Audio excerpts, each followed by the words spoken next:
এখন আপাতত আসি হলো সাতক্ষীরা শহরের ভিতরে। আমার সাথে আছে হলো উজ্জ্বল, একসাথে আসলে ঘুরতেছি, কারণ একটা মিসআন্ডারস্ট্যান্ডিং ভাবেই দেখা হয়ে গিয়েছে। সে এসেছে ইন্ডিয়া থেকে, আর আমি তো ঢাকা থেকে আসলাম গতকালকে।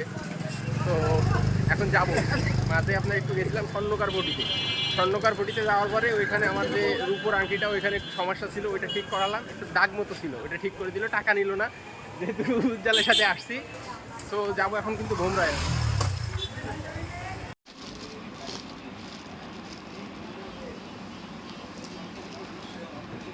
এতে ইয়েতে দই না, এইটাই হচ্ছে তোমার এই অ্যামাউন্ট লেখা রে।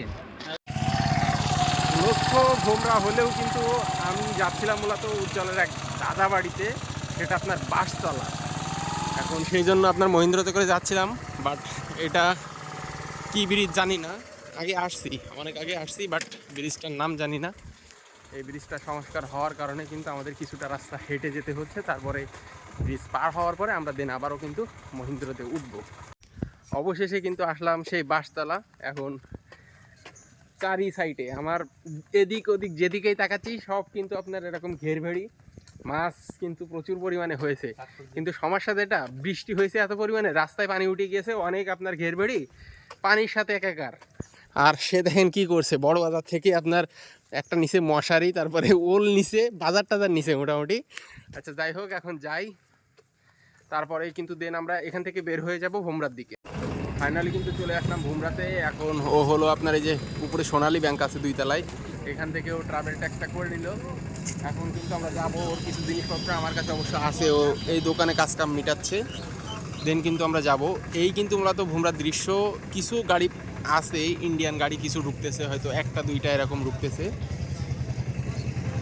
তেমন গাড়ি ঘোড়া ঢুকতেছে না, মানুষজনও ঢুকতেছে না, যেহেতু বর্ডার এখন সেইভাবে খুব কড়াকড়, সিলগাড়া, ভিসা টিসা দিচ্ছে না। সো যাই হোক, সামনের দিকে আগাই। আমি আপনার বাইরে অপেক্ষা করতেছি। এখন আছি হলো আপনার এই যে ল্যান্ড কাস্টম স্টেশন। ও ভিতরে গেল মূলত আপনার কাস্টমসের কিছু কাজকাম করার জন্য। আর এই যে গাড়িগুলো, এইগুলো কিন্তু আপনার ওয়েস্ট বেঙ্গলের গাড়ি। আপাতত দেখতেছি কোনো বাইরের গাড়ি নাই, সবই দেখতেছি আপনার পশ্চিমবঙ্গের ভিতরের গাড়ি। এখানে খালি আপনার পার্কিংয়ে দাঁড়ায় আছে। আপনার এদের ক্লিয়ারেন্স যখনই পেয়ে যাবে তখনই কিন্তু এরা ভিতরের দিকে ঢুকবে, ইন্ডিয়ার ভিতরে ঢুকবে। এখনও ক্লিয়ারেন্স পাইনি। আপনার এই সব গাড়িতে কিন্তু পেঁয়াজ বা আপনার পাথর টাথর আরও অনেক কিছুই কিন্তু আসে। আর এখানে দেখেন লেখা আছে থ্যাংক ইউ বাংলাদেশ। ঠিক আছে, এই সামনে আরেকটু সামনে পর্যন্ত আমরা যেতে পারবো, তার পরবর্তীতে কিন্তু আমরা যেতে পারবো না, কারণ আমাদের রেস্ট্রিকশন আছে। ওইখানে একটা ব্রিজ আছে, ওই ব্রিজ কিন্তু ওভারটেক করা যাবে না। সো এই মোটামুটি। আগে আপনারা যারা এসেছেন ভোমরায় আগে দেখেছেন যে কাস্টমস অফিস কেমন ছিল। এইখানে ছিল আপনার টিনের চালের কাস্টমস অফিস। এখন কিন্তু দেখছেন কি বিল্ডিং বানাইছে, সরকারি প্রজেক্ট, বিশাল কিন্তু কাস্টমস অফিস বানাইছে এখানে। এইখানে আপনার যাত্রীদের কিন্তু ব্যাগ আপনার স্ক্যানিং করা হয় বা লাগেজ স্ক্যানিং করা হয়। এই মূলত দৃশ্য আর কি ভোমরার। এই যে ওর হাতে দেখেন জিনিসপত্র কত কিছু নিয়ে আসছে।